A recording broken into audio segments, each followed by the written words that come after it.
24 soatning ichida 50 daqiqa Xudoga ibodat qilishlikni buyurdi. Bu ham o'zimiz uchun ekan. Xudoga kerak emas ekan. Farishtalarning ichida eng kattasi Jabroil alayhissalom ekan. Boshi 7 qat osmonning tepasida, oyog'i 7 qat yerning tagida. O'shanda zot 300 ta qanoti bor ekan. Qanotini yozsa yer yuziga qopqa qo'yib qolar ekan. Qanoti bir-biriga o'xshamas ekan. Xudoga aytdi: "Ey Alloh, mendan ham chiroyli maxluq yaratganmisan?" dedi. "Yo'q, faqat seni yaratdim" dedi. O'sha Jabroil alayhissalom shuni shukronasiga 2 rakat namoz o'qidi. Birinchi rakatida o'ng oyog'ini qo'yib, chap oyog'ini ko'tarib 20 ming yil turdi dedi. Ikkinchi rakatida chap oyog'ini qo'yib 20 ming yil, 40 ming yilda bitta oyog'ida 2 rakat namoz o'qidi. 40 ming yil ketdi. Boshini sajdaga qo'yib: "Ey Alloh, ojizlikman qilgan ibodatimni qabul qil" dedi. Xudo aytdi: "Ey Jabroil, rost ibodat qilding, seni ibodatingni qabul qildim. Sendan keyin hech kim bunaqa ibodat qila olmaydi. Magaram oxirgi zamonda Habibim Muhammad alayhisalomning ummatlari keladi.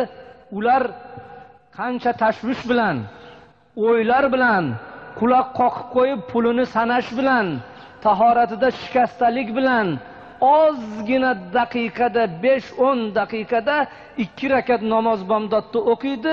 Seni 40 ming yil o'qigan namozingdan o'shalarda 2 rakat namoz menga yaxshi degan ekan Xudo taolo. Bu namozi bomdodimiz ekan.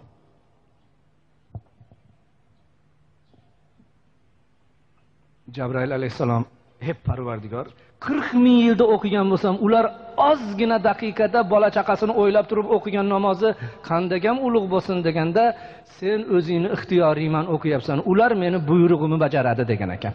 O'shaning uchun ulardagi ko'p degan ekan. Bir o'ylash kerak. Qarang. Minha xalaqnakum va fiha nu'idukum va minha nukhrijukum taratan ukhra. Turpadan yaratgan bo'lsa,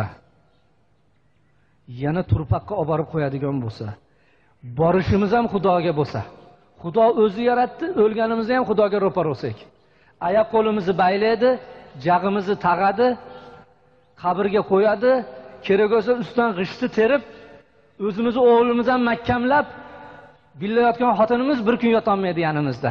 O'g'limiz 1 soat turmaydi, savol-javob bo'lguncha o'tirib turay ham demaydi-da.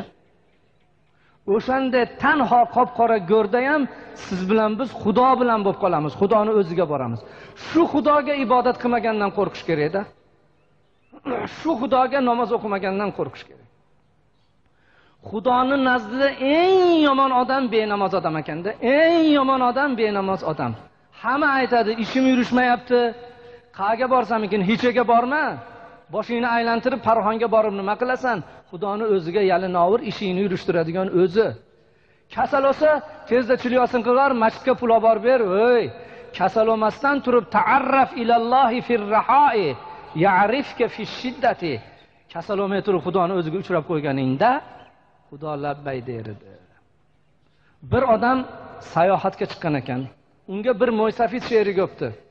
Ertamandan kechgacha yurishib, kechqurun bir daraxt tagiga kelib charchab, endi yotaman deganda hali mo'ysafid qadam bosib qochibdi.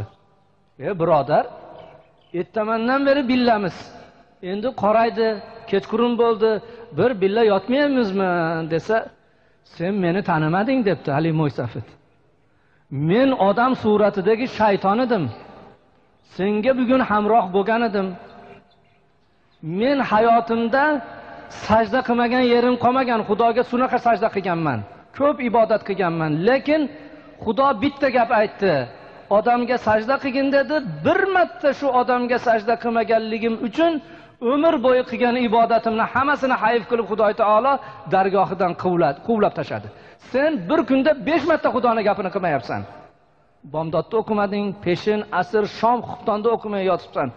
Endi seni tepangga bir balo kelib qolsa, men ham she'ri go'may deb shayton ham qochib ketgan ekan. Haligi benamozdan. Sen bir kunda 5 marta sajda qilmading. Men bir umrim bo'yicha 1 marta sajda qilmaganligim uchun shayton bo'lib qolganman. Sen mendan ham yomon ekansan deb shayton qochib ketgan ekan benamozdan. O'ylash kerak. Shuning uchun qaysi inson kechqurun yotishi bilan Azroil alayhissalom lashkarini jo'ratar ekan, tezda borib jonini olib kelgin. Bu bugun ibodat qilmadi, namozni xuftonda o'qimay yotdi. Shuni ibodat qilmaganligi uchun, xufton o'qimaganligi uchun tezda qabzroq qilib kelgin der ekan. Shunda Jabroil alayhissalom ham o'zini lashkarini jo'ratib, "Yo, rahim qilinglar, hozir o'qiydi" deb u jonini olaman deb turar ekan. Bu hozir o'qiydi deb tong ottirib yurar ekan. Qo'rqish kerak. Payg'ambarimiz Muhammad Mustafa sallallohu alayhi va sallam ko'chada ketayotganda bir alomon keldi. Alomonni oldida bir tuya keldi. Tuya tilga keldi. Al-amon ya Rasululloh dedi. "Yo Rasululloh, meni saqlab qoling" dedi. Tuya tilga kirdi. Orqasidan hali odamlar yetib keldi. Nima gap dedi? Odamlar aytdi: "Biz bu tuyani sotib olganmiz. Yuk tashiymiz, suv tashiymiz, xizmat qildiramiz. Bizni xizmatimizni qilmay qochib kelyapti" degan ekan. Rasululloh tuyadan so'radi: "Bular seni pulga sotib olgan ekan, shularda xizmatkarisan. Nima uchun sen bularning ichidan qochib kelyapsan?" deganda, "Yo Rasululloh, bular turgan qishloq qavmlari namozni xuftonda o'qimay yotadi. O'shalar namozni xuftonda o'qimaganligi uchun kechasi balo kelib qolsa, baloda qolib ketmay deb qochib kelyapman. Agar bular sizlarga va'da qilsa, xuftonda o'qib yotamiz desa, ene borib xizmatini qilaman" degan ekan. Tuya jonivori benamoz sabablik hayvonlarga ham zarar kelishi mumkin ekan, xonadondagi hayvonlarga zarar kelib qolishligi mumkin ekan. Qarangda. Bir vaqtda bir qabrda azob bo'layotgan ekan. Ulug' zotlar nima bo'ldi ekan deganda tushida ma'lum bo'lgan ekan. O'sha qabrning tepasiga bir qush kelib qo'ngan ekan. O'sha qush kelib qo'nganligi uchun qabrda azob bo'layotgan ekan. So'rashdi, nima uchun qush kelib qo'nsa-yu bu azob bo'ladi desa, u qush qabrga qo'nishdan avval bir benamozda xonadoniga qo'ngan ekan. O'shani kasofatidan bu qabrga azob bo'layotgan ekan. Bir ajoyib shu benamozlar haqida kitob bor edi. Shu kitobda bir narsani yozgan. Qo'rqasiz.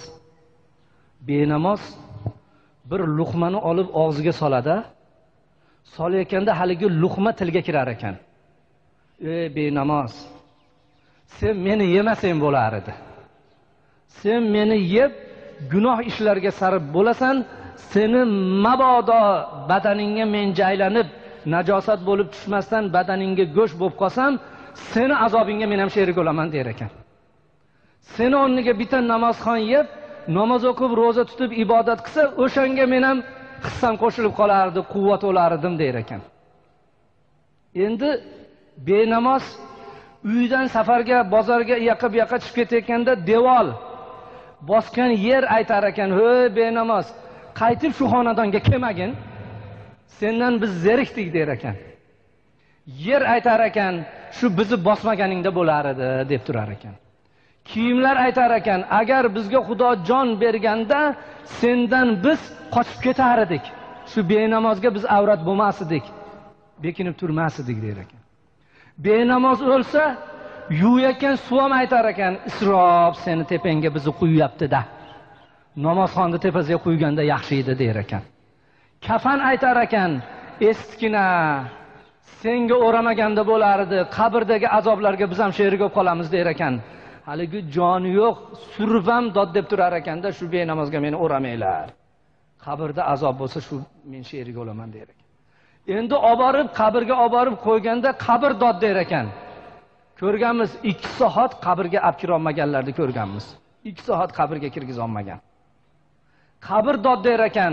Shuni o'rniga bitta namozxonda olib kelinglar.